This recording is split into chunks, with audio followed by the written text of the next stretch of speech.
Hey everyone, support our show by supporting our sponsors, MyPillow.com. It's a great American company and a great American sponsor. Go to MyPillow.com and don't forget to use the promo code Carter.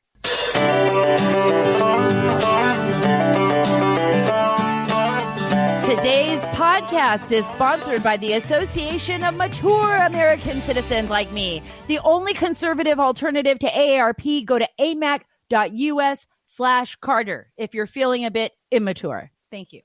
Anyway, so I'm going to get started because we've got a lot going on this week, so much so that I don't even know where to start. But I'm going to start with President Trump. That seems like the appropriate place. And his interview with Maria Bartiromo on Fox News on Sunday. I thought it was a fascinating interview. It's his first interview that he has done, like a full-on interview since the election. And I think it's really important what he had to say about the Department of Justice, particularly John Durham and William Barr. I want you to hear this. Where is the DOJ and the FBI in all of this, Mr. President? You have laid out some serious charges here. Shouldn't this be something that the FBI is investigating? Are they? Missing in action. Is the DOJ investigating? Missing in action. Can't tell you where they are. I ask, are they looking at it? Everyone says yes, they're looking at it. Look, where are they with Comey, McCabe, and all these other people? You know, I said I'll stay out of it. I wish I didn't make that statement. There's no reason really why I have to. But where are they with Comey, with McCabe, with Brennan, with all these people? They lied to Congress. They lied. They leaked. They spied in our campaign. I see Carter Page is bringing a lawsuit. That's good news. Where are they with all of this stuff? And, you know, what happened to Durham? Where's Durham? Where's Durham? What happened to all this stuff? I've been asking that question now for a year. I have been so extraordinarily frustrated. And every time the Department of Justice would come out, a small interview here and there with Attorney General William Barr or Carrie Kupic, the department spokeswoman, would come on Fox and talk about how they're making progress. I would say, well, put your money where your mouth is. Let's see what progress. Where are the indictments? I mean, what we saw in the Obama administration, by the way, now the vice president, former Vice President Joe Biden, is the president-elect of the United States of America by the media. I know it's not over until it's over, but the media is moving forward, and that's the majority of media, and people in the world are congratulating him. And everybody's just kind of steamrolling what happened in the United States of America, which is the trampling of the United States Constitution, which is everything we are about, our Bill of Rights, who we are as citizens, the reason why our men and women join our armed forces to fight and protect this nation. It isn't just because it's a place, folks. It's because of what we stand for. It's an ideal, right? But we had members of the Obama administration, which, by the way, are going to be back in office in the bureaucracy being appointed. I mean, look, even Sally Yates, who was the former acting attorney general, behind the entire mess at the DOJ with Obama regarding President Trump and the prosecution of Lieutenant General Michael Flynn. Thank God that American hero and patriot was pardoned by President Trump because he was targeted. She's looking at coming back. And what about all these strange rumors that Hillary Clinton is looking at becoming the defense secretary? I mean, that's just insanity. But they weaponized our most precious agencies, the ones that we entrust, by the way, to carry weapons in our country, right? The FBI, our U.S. intelligence agencies that are supposed to work to basically protect us, the American citizen, from foreign enemies and domestic enemies. They used it against us. And I want to tell you how they did. Just think about it. President Trump was a duly elected president of these United States. We have never seen a president targeted the way President Trump was targeted by the American bureaucracy, by the government, right? This machine, this massive machine that we have no control over, folks, anymore. It appears like we don't. It appears like we don't. This election 2020, more than 73, let me make this clear again so that the Democrats understand, if there's any Democrats out there listening or liberals, more than 73 million Americans voted for President Trump. That is more than anyone has ever been voted. I mean, in the Republican Party ever. President Trump broke records, and they are steamrolling him. They are treating him like he doesn't even exist, like he's some kind of lame duck person right now in the White House, like he never, ever should have been there. They're telling us, those people that support President Trump, 73 million plus Americans. By the way, I think it's closer to 100 million if you think about the people that didn't vote and, other issues that came up in the election where, votes got thrown out and who knows. They're telling us, oh, just get over it. Just come on. Can't we all get along? Can't we all kumbaya? Let's all kumbaya together now. Now that, the establishment got their establishment guy back in so that he can continue doing establishment things like take American jobs and ship them overseas, like get into our business in our homes, right? Telling us how many people we can have over for Thanksgiving because we just can't make those decisions for ourselves. We're too stupid. Right? That's what they're telling us. You're too dumb. We need to control every part of your life. Oh, they can also push our closest allies like Israel, just push them away. What? What about the poor Palestinians? I mean, look, it doesn't even matter. It doesn't even matter the progress that President Trump and his administration made in Israel, the Abraham Accords. I'm not even going to say Israel. I'm going to say with the entire Middle East and the Persian Gulf. Extraordinary progress. I'm going to have Buck Sexton on in a little while. Buck is a great friend of mine. I know you listen to the Buck Sexton show, his podcast, because he is phenomenal. Former CIA, worked with CIA, was in Afghanistan. I was there too. Buck and I saw it for ourselves with our own eyes, what this mission creep into other countries was under George Bush administration, under the Obama administration. I was writing those stories all the time. Mission creep. We're going to war. And we would go to war. And then I would have to go there and cover the war. And I would have to see young men and women wounded, injured in our hospitals in Bagram Airfield, missing legs, missing half their brains, missing their eyes like my husband, giving their lives completely for this country. And I would, also see what happened when young, innocent children that lived in Afghanistan were the victims of war, right? And of the Taliban and of Al-Qaeda and of the crossfire, and see them in the hospital suffering with their families. President Trump was the first president in so long that has not led us into war. That wasn't like gung-ho about the revolving door of the Pentagon, right? That wasn't like, oh, we got to go to war. I mean, why not? We got to go to war. We got to make some, more weapons? I don't know. We got to do some more stuff. I believe in protecting our country.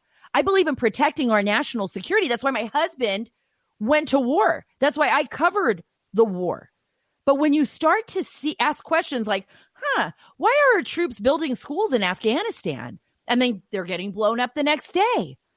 And, why are we building roads that IEDs get put under? By the way, IEDs by Iran. We're going to talk about Iran in a second because it's very important that we talk about Iran. But I watched the roads we built, hundreds of millions. By the way, let's talk about it realistically. Hundreds of billions of American taxpayer dollars go to waste, flushed down a toilet. That's what we dealt with. And lives lost and wasted in the longest war. And we still haven't found resolution to it. There should have been resolution. But we're still there. What happened in Syria? What happened in Iraq? But we have an Obama administration that was filled with corruption. People that stepped all over that Constitution that our young men and women fought for to protect this country, that we fight for every single day, and no one has paid the price. Where are you, William Barr? Where are you, John Durham? President Trump is right. Where are you? You should have been there for the American people. You had a moment where you could have had a legacy that would have lived forever in the history of America, and you chose not to do anything. Because even if you do something now, what does that mean? What does it mean to us? The election's already passed. You can't play the fence on this, Attorney General Barr or Durham. You can't play the fence on this. It was your duty to uphold justice, and you did not. You failed the American people. But you know what doesn't fail the American people in winter is heat holders. And I'm going to just jump right into this ad because I'm really frustrated, and I'm going to take a deep breath, and I'm going to move away from that for just 1 minute to tell you about something that I think is really remarkable. It's heat holders, and they've got gloves, socks, blankets. I mean, everything you can think of for Christmas to give to your family. And I bought my kids some heat holders. I know they're listening to me right now, but I got socks, I got hats, I got throw blankets, and it's made out of this really incredible material, guys. It's a material that does not, by the way, it does not get cool like that. It keeps you nice and warm. It's thick, and it works with your body temperature. Heat holders makes the warmest thermal socks around. They keep your feet warmer than ever before, and they make them for little kids too. Even under the coldest conditions, your feet will stay warm. They use a 3-stage process with a cashmere-like advanced insulating yarn. It's super soft to the touch, and it's brushed on the inside, trapping warm air closer to your skin, keeping your feet warmer, comfortable, and dry. Heat Holder swears they make the softest, most comfortable socks guaranteed. It's available in all sizes, so go to heatholders.com and enter the code Carter, that's CARTER, at checkout to save, get this, 15% off your order. Receive free shipping with any purchase of $25 or more. There's no need for icy cold feet this winter. My kids' feet will be warm, and so will yours if you go to heatholders.com and enter the code Carter. Okay, I will not be sending a gift to former CIA Director John Brennan this year. Is that a surprise to all of you? I don't know. I will not be sending a gift to this man. He is incredibly infuriating. As you all know, I interviewed him. I've talked about this before in December of 2016. God, had I only known what I know now then, the questions would have been so far different.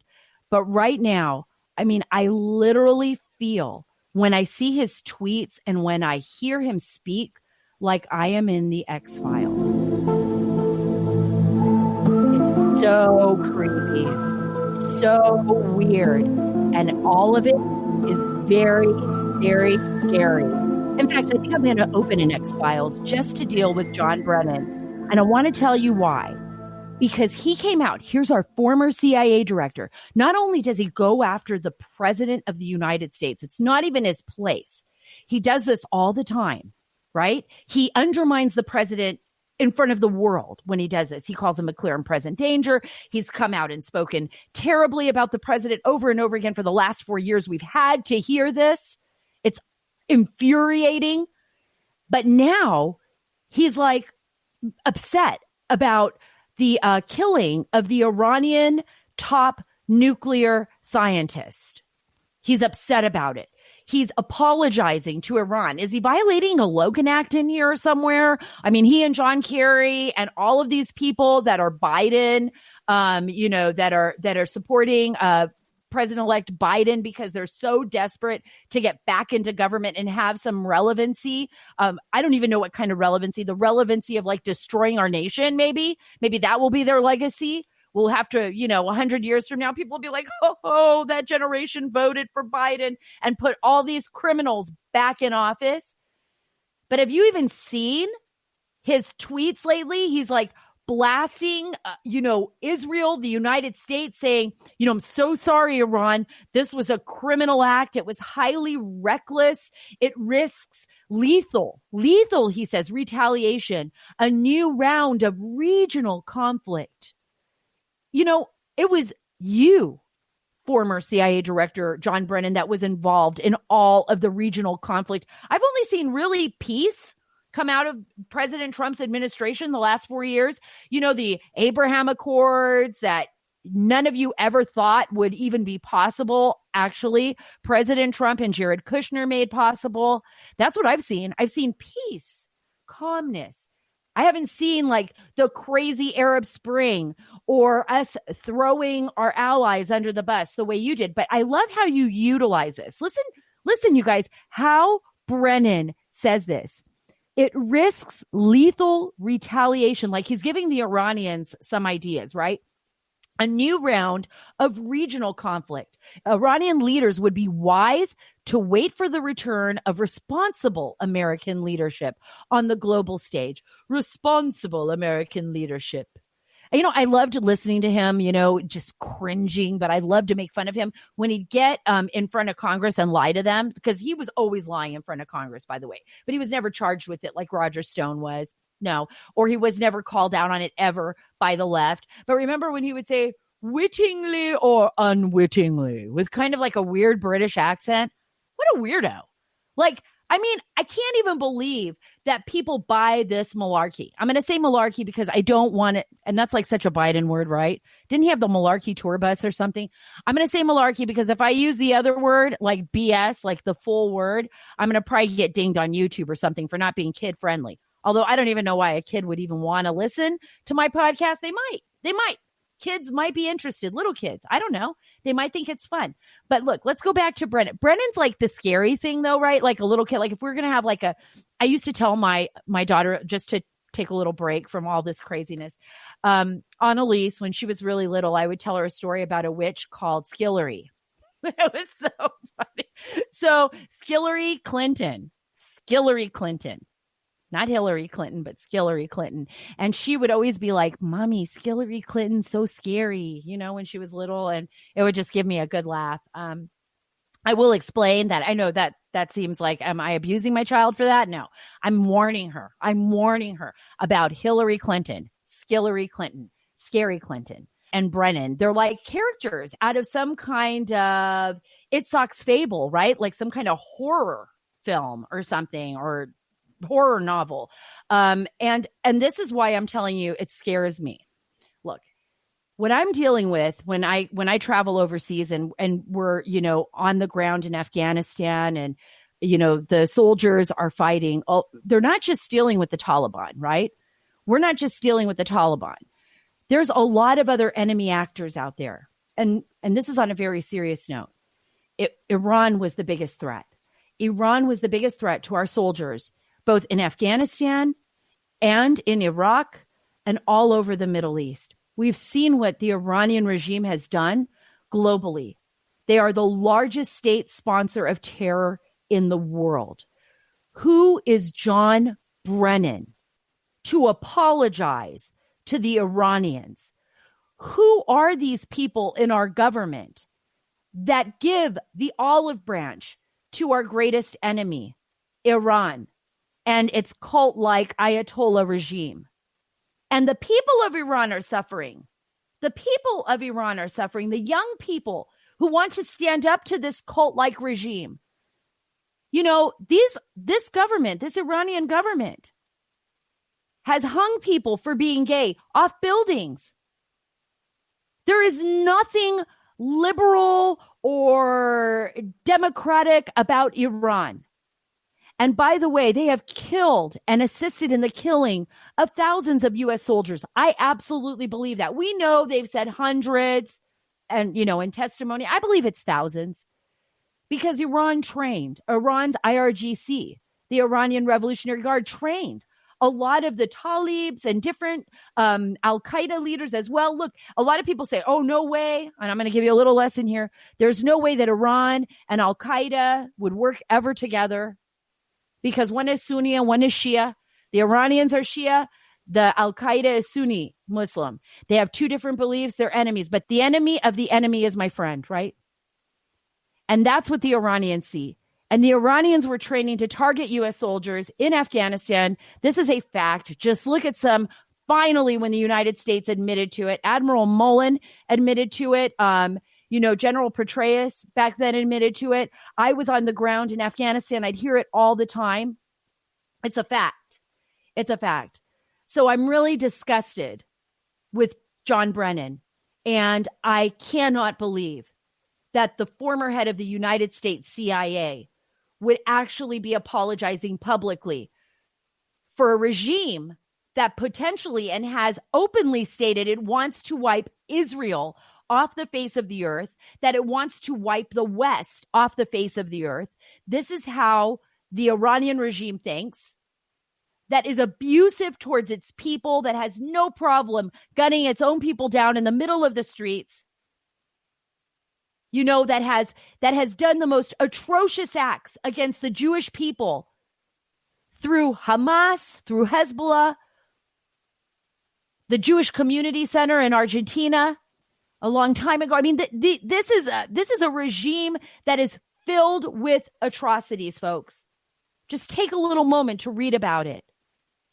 And don't be fooled, you know, with all of these pleasantries that Biden and, you know, all of the same old hacks from the Obama administration are going to try to push on you. They're going to want you to concede. They don't want you to fight them. They want you to let them do whatever they want. And by the way, there's Republicans that are exactly the same. They're all in it together.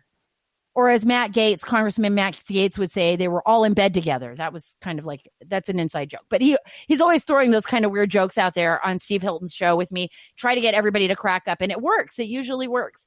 But these people are all working together. This is why you saw Mitt Romney, you know, come out, and others, Republicans, you know, remember even John McCain and others. I mean, they're very much establishment oriented. Look at the Bushes and how close they are, right? How close they are to Obama. There's a lot of concern here about how our future is going to play out. What is it going to be like? What will foreign policy be like? What would America's future be like under a Biden administration if that happens? I'm going to be asking Buck Sexton all of these questions. I'm going to ask him about not only what he thinks the president's chances are of actually turning this election around. Look, miracles happen. Things happen. It's not over until it's over, right? We are all in this together, and it's not just about COVID.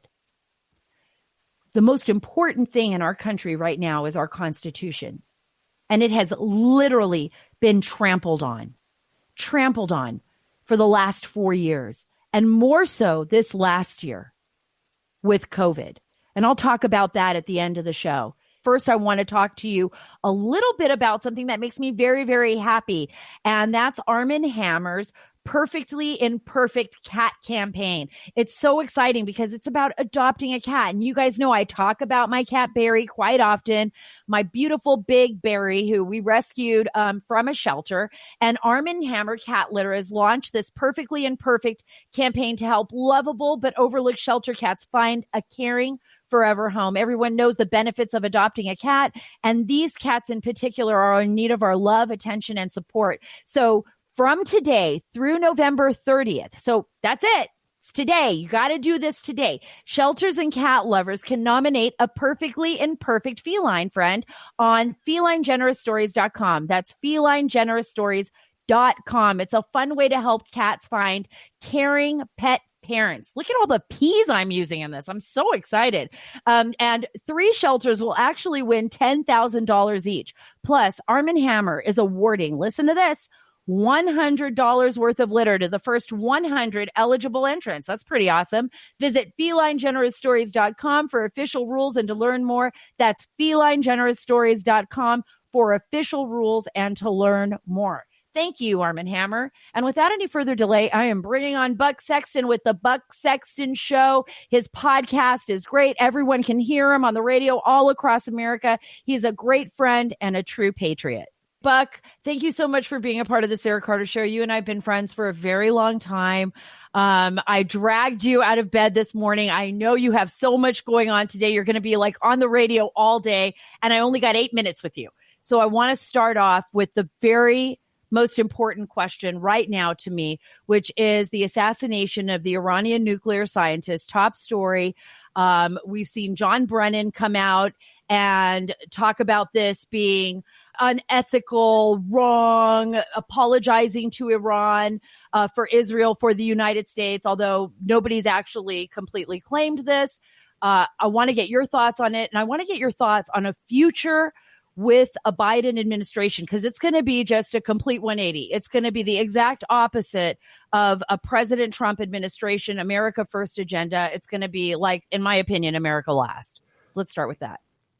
So the Obama administration, I suppose, and Brennan, who was a important part of it, they could have just ordered a drone strike, perhaps, and then it would have been very humanitarian and completely on the up and up, right? That's what they did all the time. Yeah, that's what Brennan. Their favorite tool was to just drone and have the media act like nothing was going on, even though Obama would talk about it openly. And then from the inside of government, they were still pretending like this was all super secret, even though it was on the front pages of the New York Times, which is embarrassing. The intelligence community is able to do less of that now because information is so free flowing and out there and all over the place. But as for the difference between an Obama administration and well, it'll be kind of like the Obama administration, a Biden administration, what you see with Trump. The fact that he hasn't gotten more credit for not starting a war and when I say starting a war, involving us more deeply in a military conflict and then getting us stuck somewhere. This should be something that he's heralded for. I mean, this is something that's a major achievement of a presidential administration in this era. And I think that under the Biden team and the people that you see coming together, yeah, sure, right now, I couldn't tell you where exactly they would want to do a humanitarian-based military intervention, but I can tell you that they're going to want to do everything they can to bend over backwards to make the Iranians happy, as we've already seen. Right. And that should be a concern for folks, because the Iranian government, I should say, does not have decent intentions toward its neighbors, toward Israel, toward the rest of the Middle East. Iran is the biggest state sponsor of terror in the world. And if anything, calling the United States or Israel or anybody else a terrorist and committing terrorist actions, the way we have seen people on the left, former Obama officials, actually speak about the United States in the recent week is completely it blows my mind, because for so long we have asked our country, and I know Israel has been very, very vocal about this, to focus on Iran, to put more pressure on Iran, to put more sanctions on Iran. And under the Obama administration, it was a complete Iran deal, hold out the olive branch. Now we're seeing something. I don't know how the world's going to handle this. It feels like we started to make moves in the right direction when it came to Iran. Now we've hit the brakes and the world is being jolted. So what do you think is the next step? Do you see this escalating in the Middle East? I know Iran's threatening right now to retaliate. What do you think is going to happen from here on out? And why do you think this happened? Do you think it happened because Israel knows a Biden administration is going to be so lackadaisical with Iran's nuclear program? Well, the Israelis haven't been holding back on any of this for a long time. So it doesn't feel to me like this is that much of a change from what policy. And of course, they never talk about this, and we all assume, and we don't know, and neither confirm nor deny and all that. But if there was an Israeli hand in this, which is the assumption that I think the entire international community works off of, you start to think about, well, what would be the Iranians' next steps and what would they want to see? And I think that they would probably try to get something from a Biden administration. I think they'd rather do negotiation. I think they'd rather try to get concessions first before going all out and doing whatever they can to make life more dangerous and miserable, certainly for our allies in the Middle East. But I think there's also, do they really know who's going to be the next administration? I know that may sound a little crazy right now to some people, but it's not over. It's not over, Sarah, as we know. It's not over. I know it's not over until it's over. I got to tell you, you mentioned something earlier. This is the first time, I think the first year, and I've kind of changed. I'm more of a columnist now, that I didn't have to write the story over the last 4 years about mission creep in the Middle East, which is what I wrote consistently under the Bush administration and with the Obama administration. It was the same thing through Obama's tenure.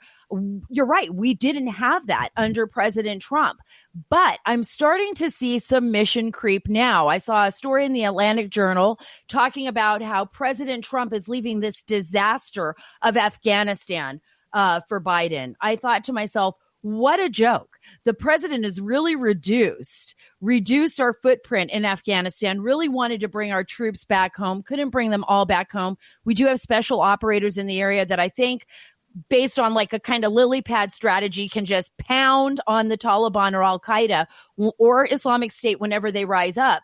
But President Trump did not leave a mess in Afghanistan, in my opinion. And I spent a lot of my career in that region. Do you want to comment on that? President Trump wanted to leave Afghanistan, right? But he was he was stopped at various phases by people who, and a kind of unself-aware and really deep state advertisement fashion, effectively say that it would be too soon, that if we left the Middle East, it would be too soon for us to do so after 20 years there. I worry that the plan is just going to be to keep us in Afghanistan at this point until there's some kind of a disaster where our troops are obviously in harm's way, in a way where we'd say, okay, well, now we have to go. Now we have to actually bring them out, because if they stay, they're going to be in tremendous jeopardy and tremendous danger. So that's my concern, is that we're going to wait until it's just simply too late. And that could be years away, Sarah. So I think there are people that want us to stay there for the foreseeable future. That's what I think is going to happen. Right. And final question, Buck, because I know you got to jet off in a minute to go do your great podcast. I love it. Yeah. I listen to it all the time. I got bedhead. I got a shower. It's okay. We all do. But I'm going to ask you I'm going to ask you an important question. No, I'm glad you are. Look, it's not over until it's over. This nation is highly divided right now, but we know that more than 73 million Americans plus voted for President Trump in this election. There are a lot of concerns about election fraud and irregularities from Pennsylvania to Michigan to Georgia. There's a lot of battles occurring right now in those states, particularly in the courts. We saw it in Nevada as well as Arizona.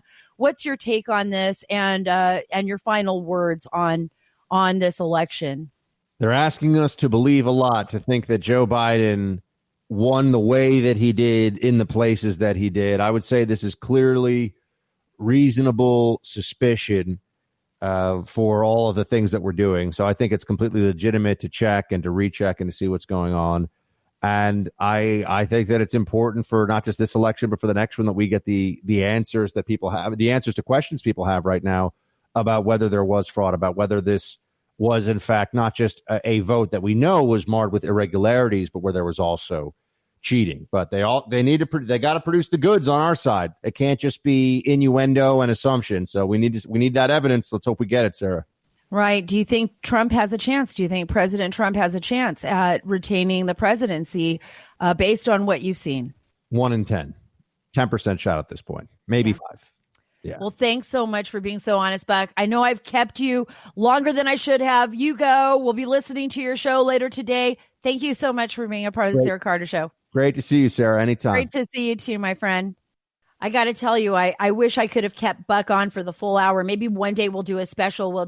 He and I will sit and talk for the full hour, because he spent so much time overseas, and there's so much that I think he and I can share with you about our experiences. And Buck has some incredible stories. It really opens up your mind to the possibilities of the way things are over there, and how that affects us here on a national level in the United States. So I promise you, I will bring him back, and I will try to get him to do a full hour. It'll be like the Buck Sexton, Sara Carter show, or maybe more like the Sara Carter, Buck Sexton show. But before I go, I want to talk to you a little bit about something that I think is actually bothering most Americans, and that's COVID-19 mandates and restrictions that are vary across the United States. I am so frustrated, and I know so many of you are too, with all of these different rules and regulations and strange requests going from the CDC all the way to California with Governor Newsom, who put in like some mandates for, I guess, early restrictions, coming home early before Thanksgiving, the week before Thanksgiving, telling people to stay home to stop the spread. In fact, there's this one story that he issued a new round of criteria during Thanksgiving holidays. So from like 10 p.m. to 5 p.m., he issued curfews. I mean, I remember people in Orange County were upset about it. They were going out into the streets, and we had Governor Brown in Oregon asking people to turn in their neighbors if they saw more than 6 people at anyone's house. And we also have now Dr. Fauci. And Dr. Fauci is very interesting because he just moves with the political wind. And he is just the biggest player. He is an epidemiologist player, right? That's what I see of him. I mean, I know that everyone talks about him as being like the end all be all of viruses. And I don't even understand why, because I think he's screwed up big time during the AIDS epidemic. But I want you to hear what he had to say and what he has to say about Christmas, because this isn't over yet, folks. They are going to have strange restrictions and random selections of restrictions that are not based on science, by the way, that are not based on science for all of us to adhere to in the next month. Let's listen to this. Dr. Fauci, you have said that again and again and again. We saw all those people traveling. So you know what's coming. And with Christmas just around the corner, do you think we'll be under the same restrictions that you recommended on Thanksgiving going into Christmas? Martha, I can't see how we're not going to have the same thing, because when you have the kind of inflection that we have, it doesn't all of a sudden turn around like that. So clearly in the next few weeks, we're going to have the same sort of thing. And perhaps even 2 or 3 weeks down the line, Martha, we may see a surge upon a surge. We don't want to frighten people, but that's just the reality. We said that these things would happen as we got into the cold weather and as we began traveling, and they've happened. It's going to happen again. So I cannot see all of a sudden a relaxation of the kinds of recommendations or restrictions, because we're getting into colder weather and in an even larger holiday season as people travel to come back and forth for Christmas. So I don't see a relaxation of the kind of recommendations and restrictions that we've made. I don't understand Dr. Fauci. We've caught him. We saw him at a baseball game. Remember that, with his mask off, just laughing and talking to friends. We've seen Governor Newsom, the hypocrites. These are all hypocrites. Sitting at a restaurant, $22,000 meal, apparently, at French Laundry with his friends, all laughing and having fun. These restrictions are for us little people, because I guess we can't keep our hands clean and we don't know how to take care of our family, right? We can't, tell our elderly parents we can't deliver them food, or people who have low immunities that would be more susceptible to COVID. We're not going to be able to take care of them, right? And right now we also have Moderna, right, which had created a vaccine, which, by the way, is testing in its 3rd trial phase, more than 94% effective for this vaccine. We have Pfizer, and we have 2 other major pharmaceutical companies that also have vaccines ready to go. They're applying for these emergency vaccine release so that they can do this on a wide scale level globally to get people vaccinated for COVID-19. But we're still trying, the government is still trying to get into every aspect of your life, to control every aspect down to who you have at the Thanksgiving table. Literally, those type of restrictions, what we've seen with Governor Newsom, what we've seen with Governor Cuomo, what we've seen here in my state of Virginia with Ralph Northam and others. Look at in D.C., those extraordinary restrictions. Masks on at all times. If you take it off, you could be fined up to $400, up to whatever 1,000 pounds in England. It's like these crazy restrictions. And then they just tell us. They just talk about it on TV like we all know, like people are dropping dead on the street and we are just walking over the bodies, and you're going to be horrified. And they're these fear tactics that they put into they don't even answer our questions. No, we're not even allowed to ask questions, right? Because if we do, then we're going against the narrative.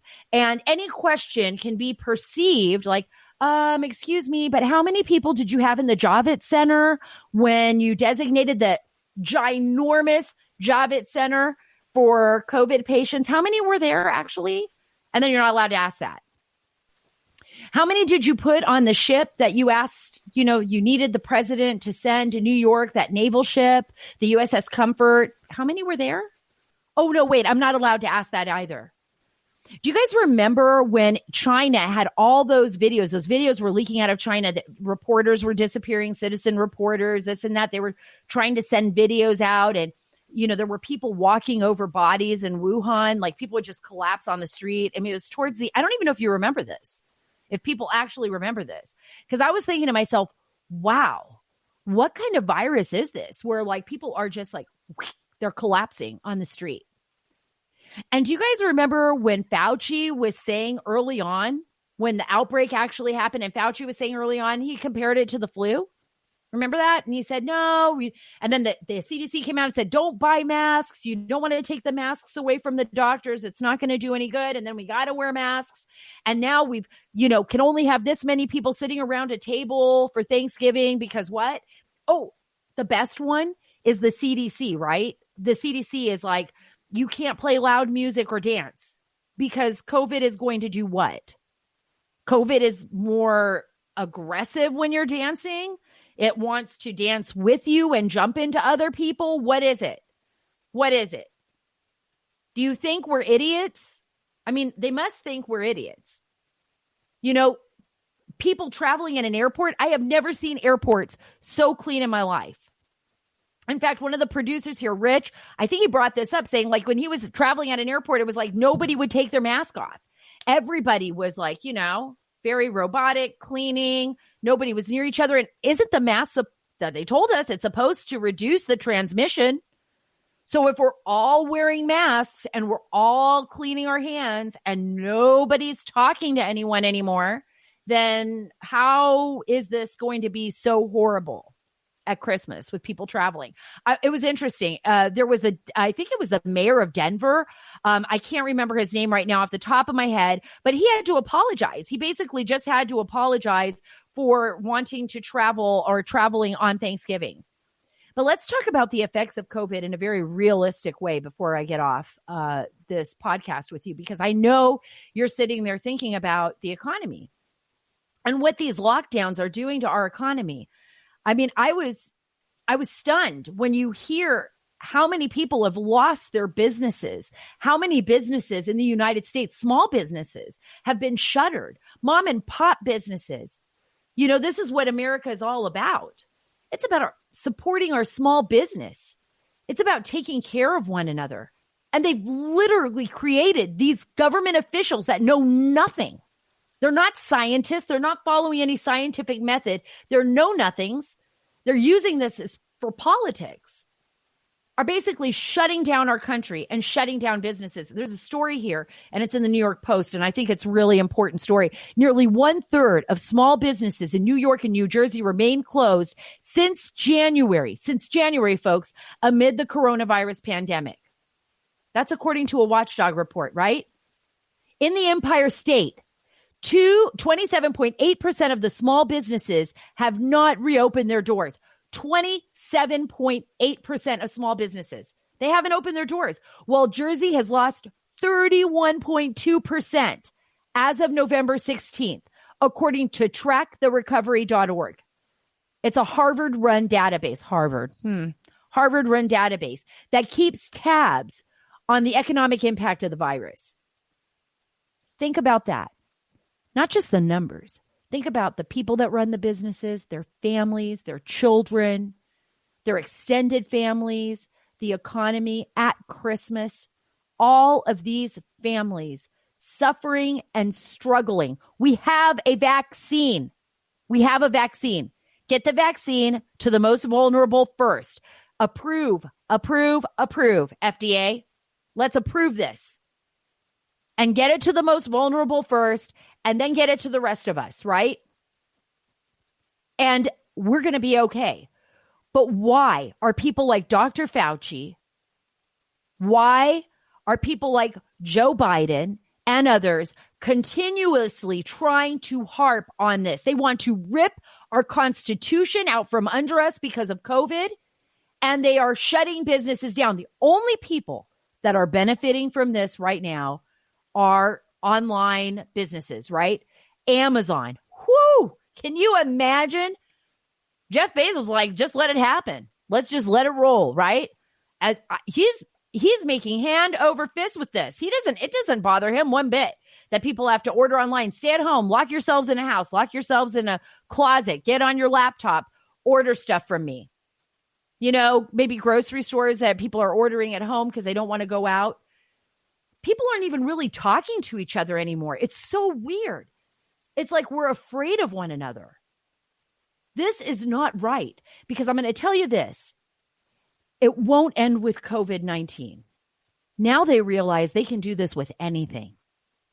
I want you to think about that, because we didn't shut everything down. And by the way, 65,000 people is a lot of people to die of the flu. And that happened in 2018 to 2019. Roughly is what they believe. 65,000 people. That's a lot of people. It's also what happens when you're alive. I mean, these are things that happen. We want to mitigate it. We want to try to stop viruses. That's why we have a flu shot. But I don't remember them shutting everything down. But now that they've set a precedent with COVID, mark my words, the left, especially the Democrats, will utilize this as a tool in the future. And it won't just be COVID-19. It could be anything. We have to be really careful about the rights that we are willing to give away because we're scared. Don't give up on freedom. Don't give up on yourself. There is nothing to fear but fear itself. We figured this out. That's an old saying. My dad used to say it to me all the time. There's nothing to fear but fear itself. And it's true, because we figured out what COVID is. We are going to get through this together. I feel terrible for the families that have had to deal with this horrible, horrible virus, that have had to live with it, that have lost loved ones because of it. But we will make it through this, and we will be just fine. We will be fine as long as we don't give up on our freedom. Thank you so much. Thank you for being a part of the Sara Carter Show. It always means so much to me to have you with me. Remember, you can follow me at Sara Carter DC on Twitter, but I would prefer if y'all would go to Parler and follow me there at Sara Carter Official. That's at Sara Carter Official on Parler. We can have open discussions without being censored. Also, go to my website, SaraACarter.com, with all the latest stories. And please, please, please subscribe to the podcast. You can do that on Spotify, iTunes, iHeart, anywhere you listen to your podcast. You can subscribe to the Sara Carter Show. I'm here at lovely Radio America. I love Radio America. You can subscribe to me there. Go on their website, listen to me there. And thank you so much for being a part of the show. It means so much to me. And together, we are taking the story back.